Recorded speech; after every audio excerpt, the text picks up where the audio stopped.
just joining us, you picked a great time. Welcome to Top 8 coverage of Magic Spotlight's Secret Lair. We're starting here with our 3-seed Hunter Ovington on Gruul Broodscale against our 6-seed Ian Starkebaum on Domain Zoo. Ovington opening up on a Soul Guide Lantern, not the most significant card in the matchup, but notably an Eldrazi Temple.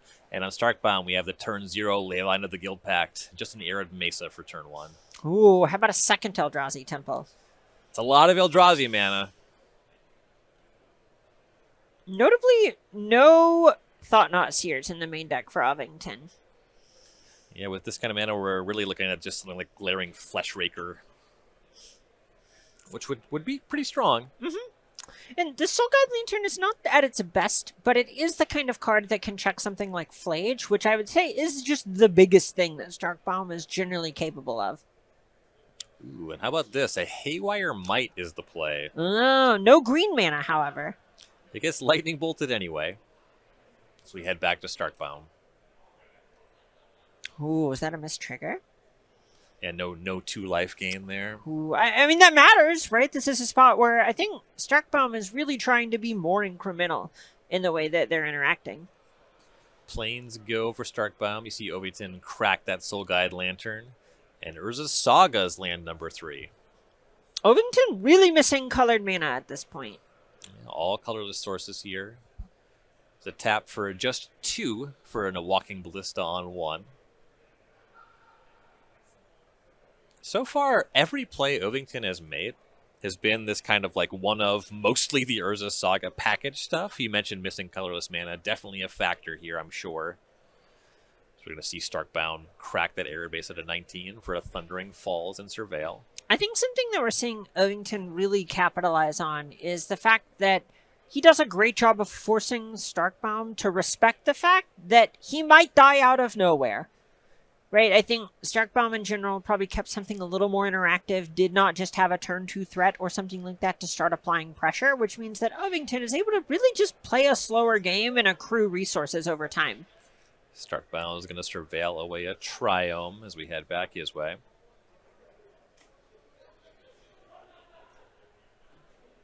Giving a think to his options.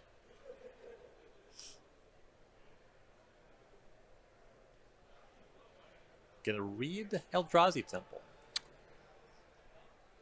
All right, feels like Starkebaum is really trying to figure out how that card interacts with Kozilek's command. Yeah, that makes sense. That's my intuition at this point. It is kind of a weird one. Yeah, that Kindred Sorcery, so you can tap for 2 to cast that one. Okay. Sorry, instant. Does Eldrazi Temple work with it? Does the exile mode hit out things other than creatures? A lot of questions that could be asked there. Yes, Eldrazi Temple does work with it. No, it does not hit things other than creatures unless they're in the graveyard. Starkebaum is going to shock to 17. Flage goes after Walking Ballista.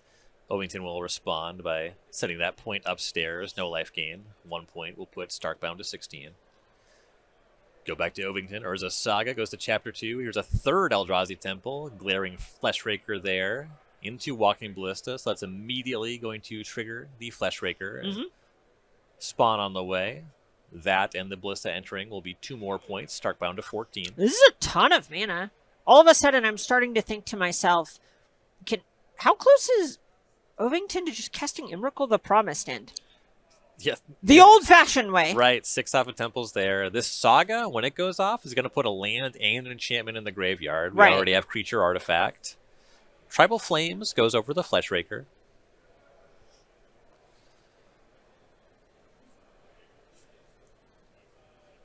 That one just works. We'll see if there's anything else for Starkebaum. There is not. We head back to Ovington. Going to draw and put the Saga on Chapter 3. And it looks like floating the mana. Okay, I mean, if this gets a Springleaf Drum and Ovington has the land, that is Emrakul. Well, this looks like a Springleaf Drum to me. I believe you. It's tapping the spawn, so it really looks like a Springleaf Drum now. Going to make green mana for Ancient Stirrings. And Kozilek's command is the pickup. Checks the box for being a colorless card. Mm-hmm. That counts. What doesn't it do? It slices. It dices. See Ovington looking at the graveyard. I think, as you kind of alluded to, Might be time for the promised end. Ooh, boy, it is. Oh, I actually did not count that the spawn is just a mana, so no land drop necessary with that Ancient Stirrings being a sorcery in graveyard. That is wild. It looked rocky in the development, right? No colored mana. These Eldrazi temples not doing much, but all right, here's a 13 drop. Right, you just say, Starkebaum says, "Can I see your graveyard?" And Ovington says, "Check my math." I'd say your turn, but actually what I mean is our turn. Our turn, comrade.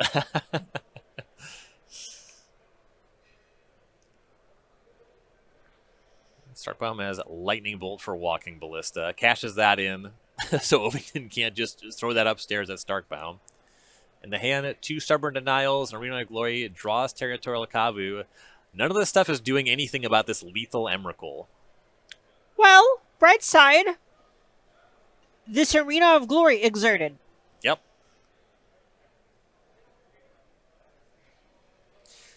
Right, this is going to escape the Flage with haste, and that Arena of Glory actually punishing for Starkebaum because Ovington just gets to eat the Flage with the Emrakul. Right, and in this spot, Starkebaum doesn't gain the life because Flage is just, for some reason, going to end up targeting its caster. For some reason. I know, it's a whole thing. Starkebaum is going to draw. This is a really tough situation to get out of. And the 3rd Stubborn Denial, that does not do it. Oh, and what an unbelievable first game, because I think that speaks to why it's so hard to tackle this Brood-Scale deck if you're in Starkebaum's seat. Yeah, you know, we talked a lot about that threat of the combo the entire game, and the threat of the 13 mana creature. That happened faster than you might have expected it to happen, and a quick game 1 that goes in favor of Hunter Ovington. Right, when you see the 3rd Eldrazi Temple, you start to just have the moment of, oh wait, okay. So Ian Starkebaum now down a game on Domain Zoo. What is our player going to be reaching for in the sideboard here? So, Clarion Conqueror, already up on the screen. Shout out to our wonderful director. This is one that is able to tag the abilities of artifacts and creatures. Notably, it also does turn off mana abilities as well. So, turning off Eldrazi spawns is something that can come up and matter a surprising amount, where it stops the combo in 2 different ways. So, this is the first card that's really nice because it's disruption that Starkebaum can just commit to the battlefield and leave it there. Yeah. And Consigned to Memory, wonderful card against any and all things Eldrazi.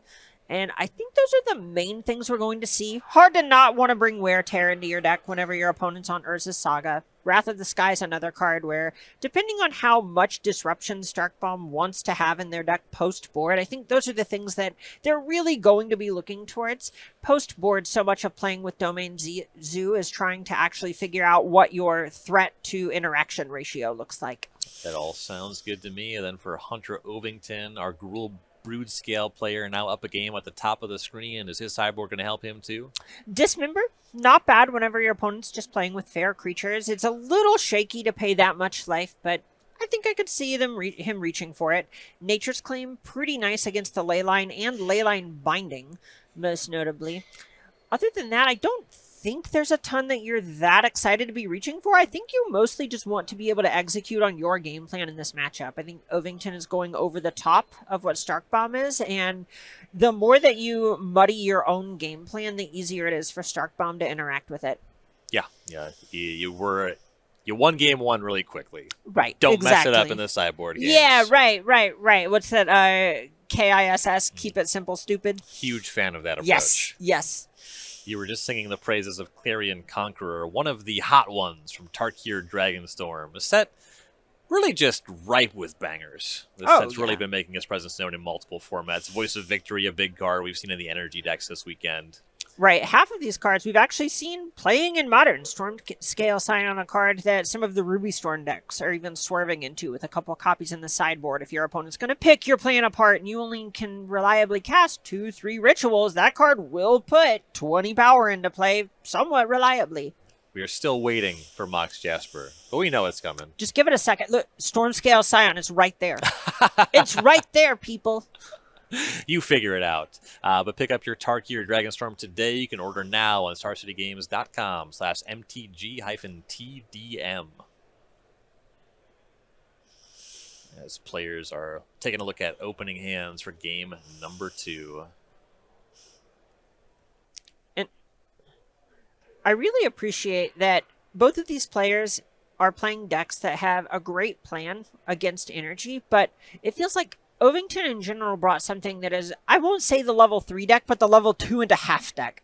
Sure. Almost, where it explicitly also lines up against a lot of the things that on a macro level line up pretty well or are trying to prey on the Boros energy in a more, I'll say, half-hearted way. It looks like both players are keeping on 7. Starkebaum is going to start with a Triome as Ovington maybe doing a little bit more on turn 1, starting with the Wooded Foothills for a basic forest.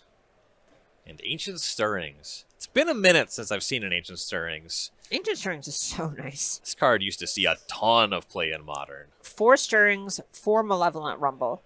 This is a green combo deck. So much selection in those Yes. 2 cards. As in a second, Wooded Foothills is the find. Ancient Stirrings only able to grab colorless cards, unfortunately, which does narrow it to 52 cards in the deck. You cannot Stirrings for more Stirrings. Starkebaum is going to fetch up a Steam Vents on turn 2, down to 17. The full domain between the end of the Triome and Steam Vents. A combo deck in its own right. I love original art Steam Vents so much. Oh, yeah. And Territorial Kavu comes down, the full 5/5. As we head back to Ovington. There's that Wooded Foothills. And this is step 1. Just having the threat is nice. Well, there's Dismember, back to step 0. Well, square 1 now. Step 1 to square 1. Right. It's first you're on square 1, then you hit step 1. It's a. And then we move to phase 1. Yes, thank you. I'm always saying this. With the 4 life off that Dismember and this fetch for another forest, Ovington is at 14. And Grafdigger's Cage. That's not the card, is it? No, it's Grafdigger's Cage. It turns off Flage. Oh, yeah, you can't escape that one. Yeah, I think this is fine. This is one where, especially if you're trying to tune your Saga bullets a little bit, you are going to draw them sometimes. And it's fine to put it on the table. Sure. Here's Arena of Glory. That's not being exerted. Regavan just being... Oh, no, the Arena of Glory was exerted. Oh, yeah, one of the 'cause mana of was Scion. spent on Ragavan, and then the other is spent on Scion of Draco. Okay. Yeah, that's really nice. Regavan finds a Walking Ballista. You probably just leave that one over there. Yeah, that's exiled. Not Close, giving you the free close. creature in the graveyard. But really nice swing there. Ovington had 8 from that hit for 6. And this is why casting the Dismember is so scary, and why it can be so hard to be on the draw against Domain Zoo, is we talk about this mix of aggression and disruption. Sometimes the mix is all killer, no filler. We'll see what Ovington can do about it. Eldrazi Temple is land number 3. Hitting the colorless source was one of the boxes that Ovington likely needed to check in order to stay in this game. Right now, the arena's not untapping, but you are facing down Regavan, Scion of Draco. With the mana available, I don't know that Ovington could really do any big combo thing here, right? Kind of has to figure out something over the course of 2 turns, most likely. I think that is true, though this deck can do some really strange stuff, so I don't want to speculate too hard. Sure. Walking Ballista X equals 1, that checks the Regavan. And this can block the Scion at this point. No, the Scion has flying. My fault. Always flies. As we head back to Starkebaum. There are 5 keywords it sometimes has. It's a bit of an enigma. Yeah, right. And you are priced into passing with the Ballista, because you just feel so dumb if you ping the Ragavan and then Starkebaum dashes another one. Yes. And we're on open deck list. It's a domain deck, but there's no Gaia's Might. The Regavan's not going to grow out of range as the Scion of Draco rumbles across Ovington to 4. Might get there. That's a reference for me, and I hope Starkebaum gets it, as there's Tribal Flames. A very much Gaia's Might get there style card. Oh, yeah. I mean, same deck. Yes. That counts. Oh, yeah. Starkebaum now ties things up, also in very quick fashion. Mm-hmm, right. That was kind of the other side of things, where whenever the Zoo deck is on the play, Starkebaum has the ability to kind of just say, no, I don't know, I have creatures, these play. these all deal damage. They all point the same direction. That is its own kind of redundancy. These are untimed rounds. This is the top 8 of Magic Spotlight Secret Lair, excuse me. But these players not taking their time. No. They had stuff figured out pretty quickly there. On time. No time like the present. It looks like players just shuffling up, looking at the deck list, but not clear they're reconsidering the sideboards at all. Maybe they're thinking about cards that they're exciting for from the upcoming Magic the Gathering release, Final Fantasy, a Universes Beyond crossover that I'm extremely excited for myself. What's your favorite upcoming card out of it? I mean, I'm really into the cloud cards, white, anything that's really efficient. I like the way that these Universes Beyond creatures are statted for 2-player games, even if we're not talking about it constructed. You know, I'm a big cube guy. Yeah, of course. The fact that it's statted for a 2-player game means it's easy to curate an environment to play 40-card decks with the card. So I'm really stoked to get my hands on that set. All right, well, 2 players, 7 cards, 1 Grove, 21 life for Starkebaum, and an Ancient Stirrings. Grove of the Burn Willows, also a card that used to see a ton of play in Modern. That's kind of the nice thing about Modern in general. With any Eternal format, you just end up with a lot of history in all of the cards, where you go, wow, that's cool, I remember that. I love that this is back. Ancient Stirrings picks up Writhing Chrysalis. That's a new one. Oh, you know it's almost a year old. Don't say that. you cut that out right now.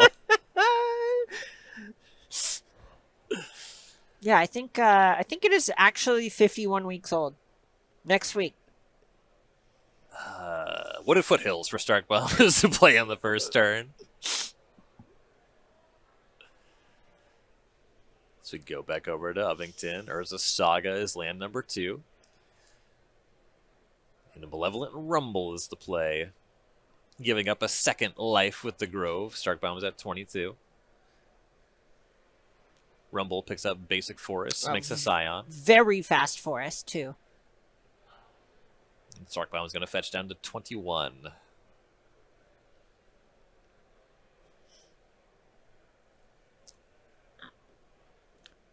Appreciate playing the forest face up. Don't usually see it that far away from the hand, though. Right. It's closer to the graveyard than right, the hand. this is how you go, ah! You took that, right? Yeah, right. That's in your hand?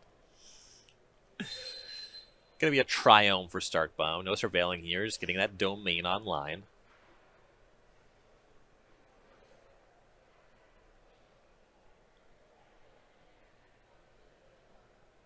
Where the Foothills is land number 2. Starkbaum fetches.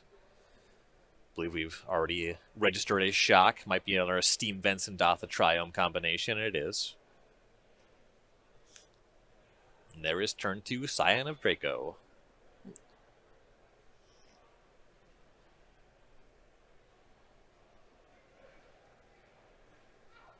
Ovington's going to shock in a Stomping Grounds here to 18.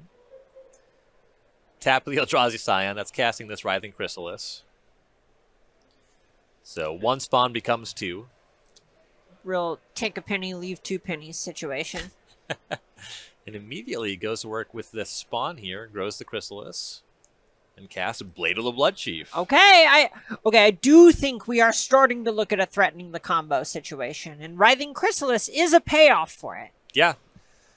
Yeah, the combo goes off the combination, if you're not familiar. That's going to be Basking Broodscale equipped with the Blade of the Blood Chief, which you see on screen. That's going to grow the Broodscale every time you sacrifice a spawn. Put a counter on the Broodscale. You keep making a spawn every time it gets a counter. And that Writhing Chrysalis already on the table, that also gets +1/+1 counter every time you sacrifice a spawn. So that is just representing a theoretically arbitrarily large attacker on the following turn here. As Urza Saga goes to Chapter 3. All right, looks like a flow to the mana with Urza Saga.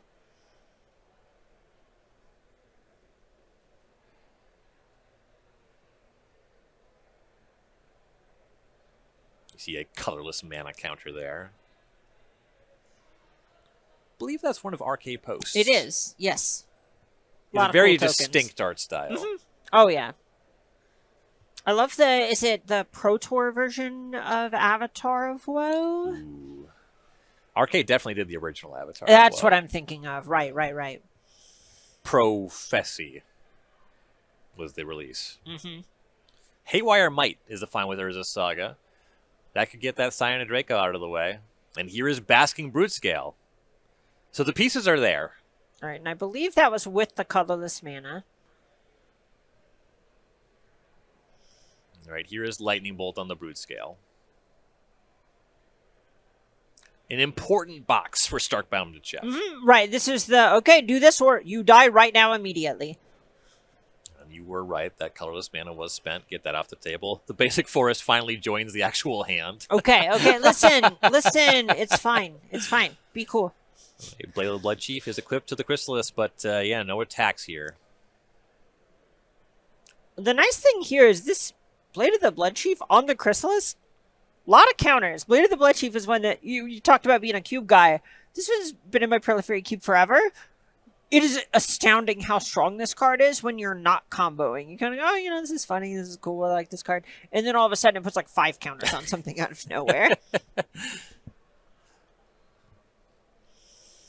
All right, we are on Starkebaum's side of things. Arid Mesa is the land. Here's a tap of 3.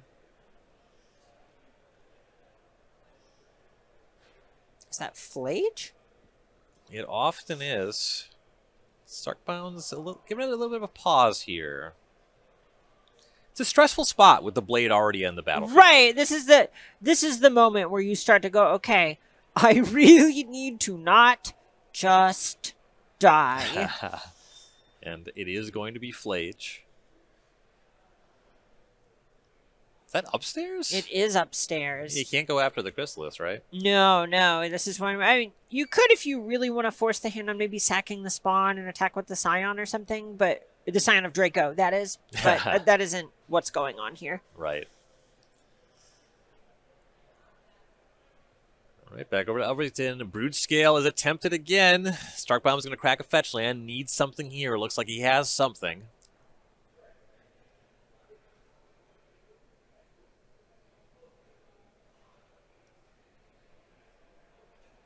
Okay, what can Arid Mesa get?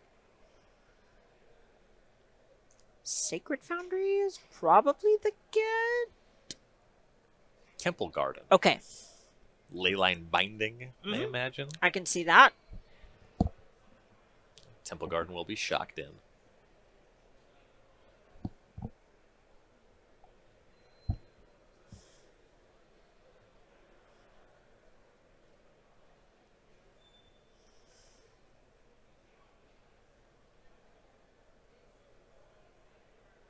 Or did it just enter tapped? It may have just... Oh, no. Was there no red source in the deck? Oh, my gosh. Yeah, just an attack. Scion Draco had to jump in front and jump block. All right, Writhing Chrysalis. Presumably infinite power and toughness. Say, I don't think those Same with sixes mean Brutescale. 6. Right. That is the biggest number this cube has on it. And, I mean, the Haywire Might also means Leyline Binding was covered. Oh, Even if it was that. You're totally right. Yeah, the untapped Stomping Ground and then the Scion there to re-equip. Right, what can Starkebaum do to get out of this? It's going to take multiple cards from here. And you can feel it. You can feel Starkebaum going, I felt so close. There's this Flage in the graveyard. Maybe that can go after the Haywire Might. But that would take both of the white sources. Oh, no. And he does there not it have is. it. Hunter Ovington on Gruul Brutescale advances into the top 4 over Ian Starkebaum. Cool.